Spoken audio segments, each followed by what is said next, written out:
Good morning students. Welcome to the commerce house once again. आज हम फिर से आ गए आपके पास कॉमर्स के लेक्चर को आगे बढ़ाते हुए, जो कि आपका थीम चल रहा है first day in 11th class. चलिए, पिछले लेक्चर्स में हमने देखा था कि क्यों हमको जरूरत है अकाउंटेंसी का। मैंने रामलाल जी का एग्जाम्पल भी आपको देके बताया था। अगर एक बार ओवरव्यू करें फटाफट, तो पिछले लेक्चर में हमने ये सारी बातें आपको डिस्कस की थी। और क्या क्या डिस्कस किया था कि 11th कॉमर्स में हमने क्या क्या सब्जेक्ट है, वो सारे बातें को हमने डिस्कस किया था।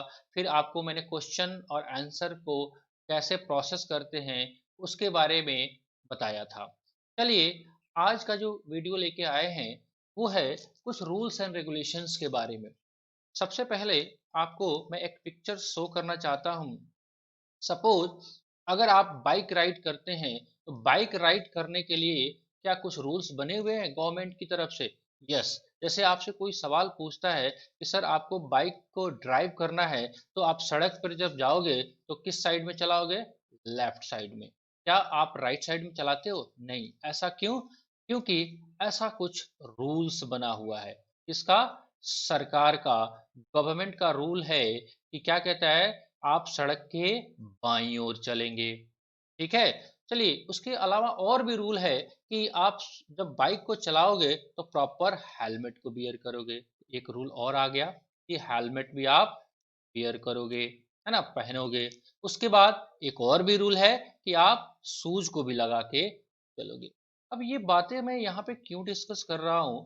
बिकॉज जैसे सड़क पे चलने के लिए कानून है, रूल्स रेगुलेशन है कि कैसे चलना है आपको। कोई सामने आए तो रुकना है, रेड लाइट आए तो रुकना है, ग्रीन लाइट आए तो फिर आगे बढ़ना है, ओवरटेक नहीं करना है। वैसे ही तो रामलाल जी दुकान में अपने बैठे हुए हैं, और वो जो लिखा पढ़ी करेंगे उसके लिए तो कुछ रूल्स होना चाहिए।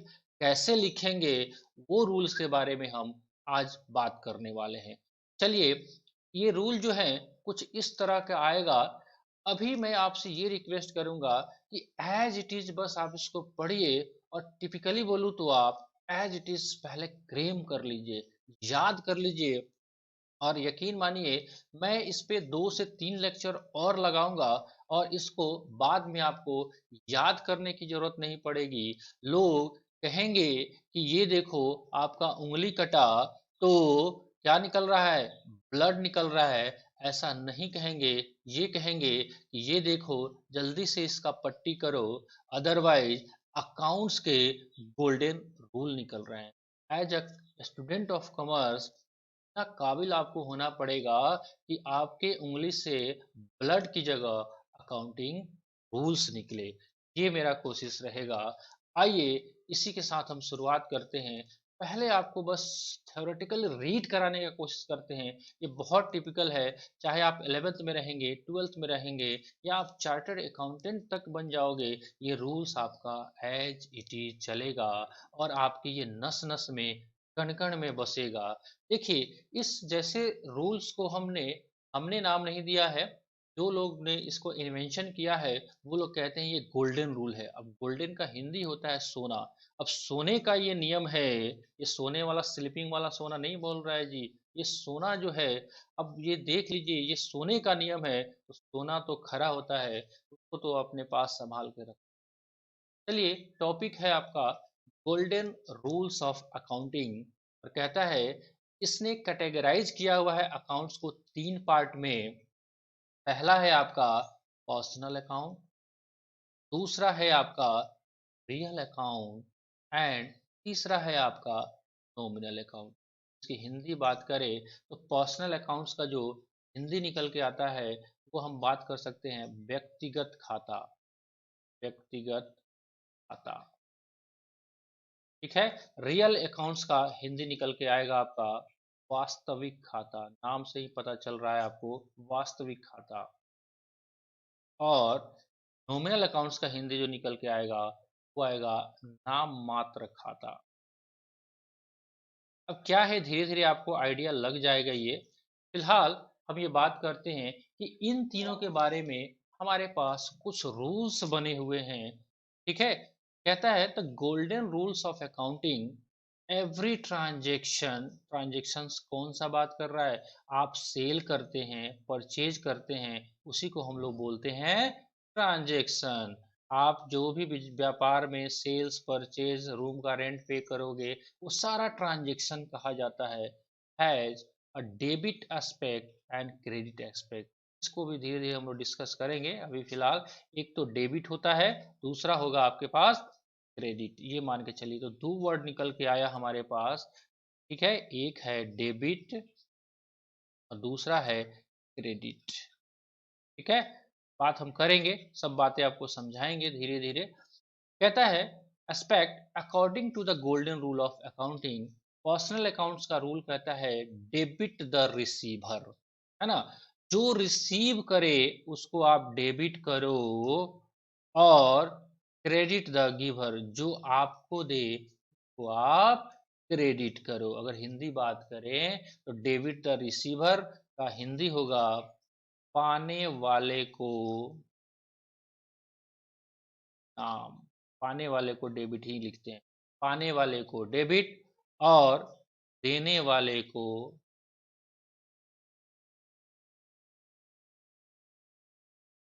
क्रेडिट। ठीक है, ये किसका रूल है, ये है आपका पर्सनल अकाउंट्स का।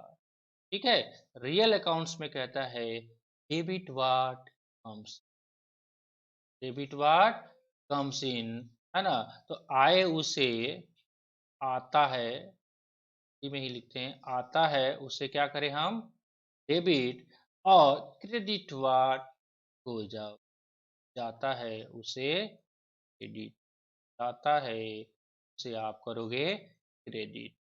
नॉमिनल अकाउंट क्या कहता है debit all expenses and losses, मतलब इसको आप डेबिट करोगे सभी खर्चे, सभी खर्चे एवं हानि, लॉस का हिंदी होगा हानि, तो आप क्या करोगे डेबिट करोगे, सभी खर्चों और हानियों को करोगे आप डेबिट, और क्रेडिट किसको करोगे इनकम एंड गेन, सभी आय एवं फायदा, तो आप क्या करोगे क्रेडिट। देखिए ये आपको एकदम रट्टा मार के रखना पड़ेगा, हम लोग का तो सॉन्ग ही यही है, debit what's comes in, credit what goes out, debit the receiver, credit the giver, debit all expenses and losses, credit all income and gains. मतलब हम लोरी के रूप में भी यही गाते हैं। अब ये इसका यूज क्या है, इसको भी हम लोग डिस्कस करेंगे। फिलहाल मेरा ये मानना है कि आपको ये टॉपिक समझ में आता है या नहीं आता है, आप इसको पूरे ध्यान से दिमाग में इसको बिठा ले। हम आपको प्रैक्टिकल करके दिखाएंगे कि ये इसका यूज क्या। आइए इस पिक्चर को एक बार देखिए आप ध्यान से, मैंने 3 गेस्ट रूम पिक्चर लगाया हुआ है आपके सामने। अगर हम मान के चलें ये है अपना रूम नंबर 1, ये है आपका रूम नंबर 2 और ये है आपका रूम नंबर 3। हम कोशिश कर रहे हैं कि आपको जो भी हमने कॉन्सेप्ट कराया है, एक पर्सनल अकाउंट का, दूसरा मैंने आपको बताया एक है आपका रियल अकाउंट, और तीसरा है आपका नॉमिनल अकाउंट। अब देखिए ये तीनों वर्ड जो है बहुत इंपॉर्टेंट है, मैं इसको एक अदर वे में लेके चल रहा हूं, आप बुरा नहीं मानेंगे, मैं इसको एक अलग ढंग से समझाने की कोशिश करता हूं। मान लेते हैं ये गेस्ट रूम मेरा 1 है, जो कि बना हुआ है मेरे फूफा जी के लिए। फूफा जी काफी इंपॉर्टेंट आदमी होते हैं फैमिली में, फूफा जी, क्लियर। उसके बाद ये सेकेंड जो रूम बना हुआ है, ये समझ लीजिए ये भी काफी इंपॉर्टेंट आदमी है, जीजा जी, जीजा जी के लिए, और तीसरा है मामा जी के। ठीक है, आप कोरिलेट करके चलिए, मैं आपको बहुत सिंपल वे में समझाने की कोशिश कर रहा हूँ। देखिए, फैमिली में ये जो भी गेस्ट है, सबका अलग अलग इम्पोर्टेंस है, सबका अपना अलग अलग इमेज है। क्लियर है? हर फैमिली के ढंग से हर लोगों का इमेज अलग अलग होता है। रहा बात, अब ये फूफा जी, जीजा जी और मामा जी को मैं यहाँ पे क्यों डिस्कस कर रहा हूँ? इसको डिस्कस करने का मेरा पर्पस ये है कि आपने गोल्डन रूल तो पढ़ लिया, और गोल्डन रूल में 3 अकाउंट्स का कैटेगराइजेशन था, वो भी आपने देखा, है ना? और उसके रूल्स भी पढ़ लिए। तो जैसे आपके घर में फूफा जी आते हैं, तो फूफा जी थोड़े पुराने आदमी हो चुके हैं। हाँ जी, आपके घर में उनका ससुराल काफी पिछले 20 सालों से चल रहा है, तो जाहिर सी बात है थोड़े से ओल्ड हो गए हैं, तो थोड़े से फैमिलियर हो गए हैं। तो उनको सिंपल अगर रोटी भी दे देते हैं, या वो मांग के भी खाते हैं कि सर हमको सिंपल रोटी ही दे दीजिए, ठीक है। बट जीजा जी को मांगने पे भी उनको पराठा ही दिया जाता है, आलू के पराठे, जो कि गैस हमेशा है बनाते, है ना। मामा जी का तो बहन का घर है, तो उनकी जो मर्जी होगी अपनी दीदी से लेके, अपनी बहन से लेके खा सकते हैं। तो क्लियर बात है कि हर लोगों के लिए उस फैमिली में रूल्स थोड़ा सा डिफरेंट कैटेगराइज होगा। तो सबसे पहला मेरा जो काम होगा अकाउंटिंग में, जो भी आपके बिजनेस में लेन देन होंगे, उसमें से हमको चूज करना पड़ेगा अकाउंट्स, और उसके नेचर को डिसाइड करना पड़ेगा, है ना। तो जो भी अकाउंट्स आप चूज करोगे, जैसे मान लेते हैं कि हम एक एग्जांपल लेते हैं, आपके पास यहीं पे लिखते हैं हम, परचेज ऑफ गुड्स रुपीज 20,000, ये मेरा ट्रांजेक्शन है। इसको हम लोग क्या बोलते हैं? ट्रांजेक्शन। क्लियर है? जो आप कह सकते हो कि आपको क्वेश्चन यही रहेगा, ट्रांजेक्शन्स भी बोल सकते हैं, और आपका ये क्वेश्चन भी हो सकता है। अब हमको जो काम करना है, सबसे पहले इसमें से अकाउंट्स को आइडेंटिफाई करना है। पहला काम अकाउंट्स का आइडेंटिफिकेशन। एग्जांपल के तौर पे हम मान के चले कि मेरा पहला अकाउंट्स है ये आपका परचेज। सेकेंड अकाउंट्स है परचेज ऑफ गुड्स, दिया हुआ है, इसमें हम ये भी लिख देते हैं फॉर कैश, ताकि आपको समझ में आ जाए। Purchase of goods ₹20,000 for cash, ठीक है। तो दूसरा आपका अकाउंट्स क्या निकल के आ गया? कैश। तो बिकॉज डबल इंटरेस्ट सिस्टम पे बुक्स आपका मेंटेन है, तो एटलीस्ट 2 अकाउंट्स तो हमेशा होगा ही होगा। अब रहा बात, आपने अकाउंट्स को आइडेंटिफाई कर लिया, है ना। पहला अकाउंट्स आपका परचेज, और दूसरा अकाउंट्स है आपके पास कैश। अब आइडेंटिफाई करने के बाद इसका नेचर डिसाइड करना पड़ेगा कि परचेज है कौन सा अकाउंट, और कैश कौन सा अकाउंट है। एग्जाम्पल के तौर पे ये फूफा जी हैं कि मामा जी हैं, और ये फूफा जी हैं या मामा जी हैं या जीजा जी हैं, उसी के हिसाब से तो रूल लगेगा, जो मैंने आपको गोल्डन रूल बताया था। तो चलिए, पहला काम हमको क्या करना था? आइडेंटिफाई करना था, और सेकंड काम हमको इसका नेचर डिसाइड करना था। तो इन सारी बातों को हम डिस्कस करेंगे। इसका मतलब ये हुआ सर कि हम जो जो भी क्वेश्चंस का आंसर बनाएंगे, उसमें हमको जो काम करना पड़ेगा, वो स्टेप कौन कौन सा होगा, वो हम बात करते हैं आपके सामने। हम इसी एग्जाम्पल को आगे बढ़ा के चलते हैं, और देखते हैं हमको क्या क्या काम करना है इसमें हमको। चलिए, पहला हमको जो काम करना है, वो करना है सर, आइडेंटिफिकेशन करना है। तो हम यहाँ पे लिखते हैं सिंपल में, स्टेप 1 आपके पास आएगा। स्टेप 1 आप करोगे, वो है, आप करोगे आइडेंटिफिकेशन करोगे अकाउंट्स का। Identification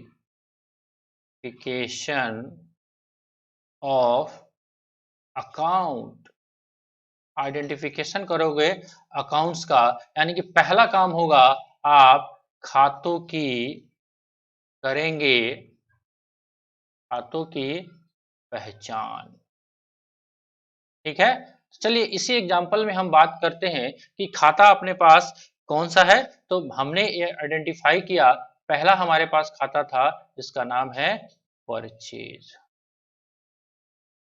purchase account, short form में लिख सकते हैं परचेज अकाउंट। दूसरा आपने खाता पहचाना वो है आपका cash account.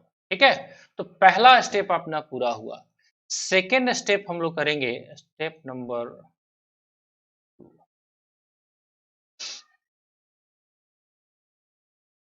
Nature of account, classify करेंगे हम, क्लासिफाई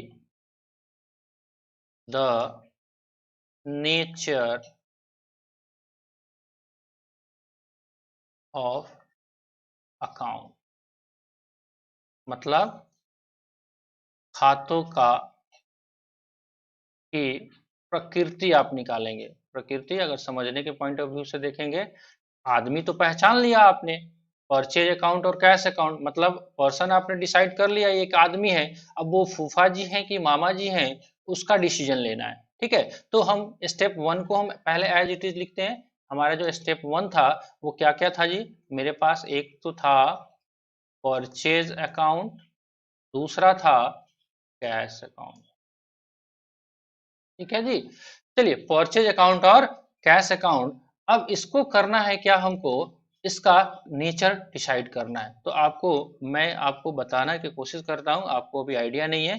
चलिए परचेज जो है वो कौन सा अकाउंट है और कैश आपका कौन सा अकाउंट है। देखिए जी, परचेज आपका है नॉमिनल अकाउंट,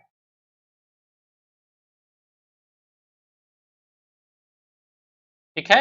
चलिए कैश है आपका रियल अकाउंट, मतलब आपने डिसाइड कर दिया कि कौन फूफा जी हैं और कौन मामा जी हैं। चलिए दो स्टेप आपने पूरा किया, चलिए तीसरे स्टेप की तरफ बढ़ते हैं हम और देखते हैं इसके अंदर क्या बातें होंगी। स्टेप नंबर 3,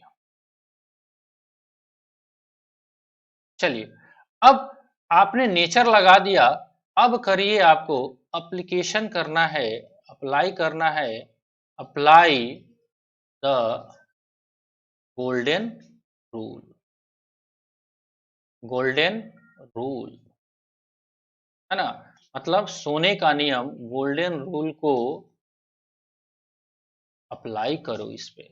अब गोल्डन रूल क्या है, आप देखा होगा, आपको मैंने बोला था अभी याद कर लो आप। तो परचेज का गोल्डन रूल क्या है, आपका कैश का गोल्डन रूल क्या है, तो कैसे डिसाइड होगा, परचेज नॉमिनल अकाउंट है तो नॉमिनल अकाउंट का गोल्डन रूल है और रियल अकाउंट का गोल्डन रूल अलग अलग है। तो आप एक बार अगर याद रखेंगे, यहां तक हमारा काम हो गया था, तो पहले एज इट इज हम लिख लेते हैं एक बार ताकि आपको आसानी रहेगा समझने में। एक तो था आपका परचेज अकाउंट, ये स्टेप वन में निकाला था। दूसरा आपने किया था कैश अकाउंट, स्टेप वन में ही निकाला था। फिर आपने किया था दूसरा काम कि ये आपने डिसाइड किया था, ये है आपका नॉमिनल अकाउंट, और आपने स्टेप टू में ही डिसाइड किया था कि ये है आपका रियल अकाउंट। ठीक है जी, चलिए अब तीसरा स्टेप के बारे में हम बात करेंगे यहाँ पे। तो तीसरा स्टेप में हमको लगाना है गोल्डन रूल का एप्लीकेशन। तो अगर नॉमिनल अकाउंट की बात करें, आपको ध्यान होगा, आप जाके पीछे से देख सकते हैं, तो नॉमिनल अकाउंट्स का गोल्डन रूल हम यहाँ पे लिखते हैं आपके रेफरेंस के लिए। नॉमिनल अकाउंट है ना, आपको मन में सोचना है ये कि नॉमिनल अकाउंट है, इसका क्या गोल्डन रूल होगा। तो हमने देखा था debit all expenses and losses, credit all income and gains। ठीक है, ये आपका गोल्डन रूल है किसका, नॉमिनल अकाउंट का। अब देखिए नॉमिनल अकाउंट्स का रूल ये है, और आपने जो अकाउंट्स पहचाना है वो परचेज है। तो आप ये सोच के देखिए कि जब आप सामान खरीदोगे तो खर्च माना जाएगा या इनकम माना जाएगा। हमारे हिसाब से या आपके हिसाब से परचेज हो रहा है तो खर्च ही होगा। तो खर्च के लिए रूल क्या बोलता है, डेबिट कर दो। हम इसको क्या कर देंगे, गोल्डन रूल के हिसाब से इसको कर देंगे हम डेबिट। ठीक है, चलिए अब रियल अकाउंट्स का गोल्डन रूल थोड़ा सा देख लीजिए, ये आपके रेफरेंस के लिए है, ये आंसर का पार्ट नहीं है। रियल अकाउंट का क्या कहता है golden rule, debit part comes in, credit what goes out, यही रूल कहता है। अब ये देखिए आप जब सामान खरीदोगे तो कैश जो है रियल अकाउंट हो गया। रूल क्या कहता है, डेबिट करो उसको जो आएगा, क्रेडिट करो उसको जो जाएगा। तो अब सामान जब आप खरीदोगे तो कैश आएगा कि जाएगा, सोच के देखिए, जाएगा। तो इस रूल के हिसाब से ये क्या हो जाएगा, क्रेडिट। क्लियर है। चलिए, तीन आपने काम कर लिया। अब जाके फाइनल आंसर आपका आएगा, जो कि चौथा काम है, वो है आपको जर्नल एंट्री पोस्ट करना है। स्टेप 4 है ना, वो है पास द जर्नल एंट्री। रोजनमचा की एंट्री आपको पोस्ट करना।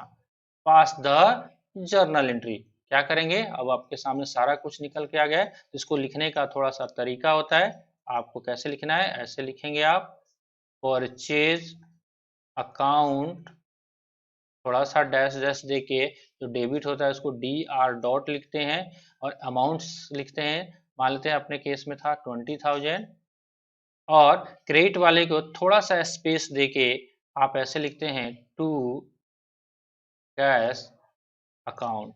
इसको हम अलग से क्रेडिट नहीं लिखते हैं, अब थोड़ा सा जगह इसको छोड़ के यहाँ पे 20,000, और इसको एक नरेशन से भी हम डिनोट कर देते हैं ताकि हमको फ्यूचर में पता चले कि क्या है ये। तो लिखते हैं, being goods purchase for cash ₹20,000। ठीक है। अब आपको मैं दिखाना चाहता हूं, ये जो स्टेप है ये हर काम के लिए करना पड़ेगा आपको। ये देखिए 4 स्टेप, ऑल दो एग्जाम में आपको जरूरत नहीं है, ये आपका इनबिल्ट स्टेप मैंने बनाया है। ये 4 स्टेप से आप शुरुआत में काम करोगे तो धीरे धीरे चल के आपको दिक्कत नहीं होगा। अगर देखें हम एक बार, आइए क्वेश्चंस आपको जो दिखेगा किस फॉर्मेट में दिखेगा वो एक बार देख लीजिए। देखिए, ये मैंने यही वाला एग्जाम्पल आपको करवाया था, सेकेंड वाला। मान लेते हैं purchase of goods for cash 20,000, देख रहे हो आप, ये 20,000 आपका क्वेश्चन था। और आंसर देखिए आप, यहाँ पे ये वाला आंसर है आपका, लिखा हुआ है ना, purchase account debit to cash account, ये आपका था आंसर। बट इसके बीच में मैंने प्रोसेसिंग जो किया वो मैंने किया आपको स्टेप 1, पीछे देखिए, स्टेप 2, स्टेप 3, देन स्टेप 4। तो आपको किताब का जो आंसर दिया रहेगा वो डायरेक्टली स्टेप 4 दिया रहेगा, लेकिन हम आपसे रिक्वेस्ट करेंगे कि आप step 1, step 2, step 3 and step 4 को फॉलो करें, और इस क्वेश्चंस को आप सॉल्व करने का कोशिश करें। इस क्वेश्चंस को आप एक बार अपने से करेंगे, ये स्पेशल फॉर्मेट है, आपको इसी फॉर्मेट में, जैसे डेट है, पार्टिकुलर है, अमाउंट है, DRCR, इस फॉर्मेट में बना के आंसर करना होता है। फिलहाल आप स्टेप 1, स्टेप 2, स्टेप 3 और स्टेप 4 को लगा के क्वेश्चन को सॉल्व करने का कोशिश करें। अगर आपसे नहीं होता है तो इस एग्जाम्पल को हम विधिवत रूप से नेक्स्ट लेक्चर में आपको एक एक बारीकियों के साथ समझाने का कोशिश करेंगे। होप सो आपको आज का लेक्चर भी बहुत पसंद आया होगा। ये स्टेप आप एक बार स्क्रीनशॉट ले लेंगे आप, है ना। देख लीजिए, यहाँ पे मैंने यही आपको डिस्कस किया था, कमरा दे के समझा के, और पीछे इससे पहले मैंने आपको क्या क्या डिस्कस किया था, वो गोल्डन रूल्स के बारे में। ठीक है सर, चलिए, तो आज हम आपसे फिर से विदा लेंगे, इस होप के साथ कि आप इस चैनल को लाइक शेयर और सब्सक्राइब कर लेंगे, और बेल आइकन को भी प्रेस कर लेंगे, ताकि जैसे ही मेरा नया वीडियो आए आपको फटाक से नोटिफिकेशन मिल जाए। चलिए, आपसे ये उम्मीद है कि आप बहुत अच्छा करेंगे और ध्यान से पढ़ेंगे। चलिए, आपको एक और भी रिक्वेस्ट दे देते हैं, एक रेफरेंस भी आपको हम दे देते हैं कि आप जो 11th का बुक्स जो रीड करेंगे, जो मेरा सारा क्वेश्चन का बेस होगा, वो आर्या पब्लिकेशन का मिस्टर DK गोयल का बुक्स का रेफरेंस हम ले रहे हैं। आपको जो भी मैंने ये पिक्चर क्वेश्चन दिखाया है, अब देखिएगा, ये DK गोयल साहब का बुक्स का ही क्वेश्चन है ये, है ना। इलस्ट्रेशन नंबर 1 है, आप वहाँ से रेफर भी आप कर सकते हैं। तो आपसे रिक्वेस्ट है कि आप उनका बुक्स परचेज करके रखेंगे, बिकॉज बिना बुक्स का ज्ञान अधूरा रहता है। चलिए, मिलते हैं हम अगले लेक्चर में, तब तक के लिए बाय बाय।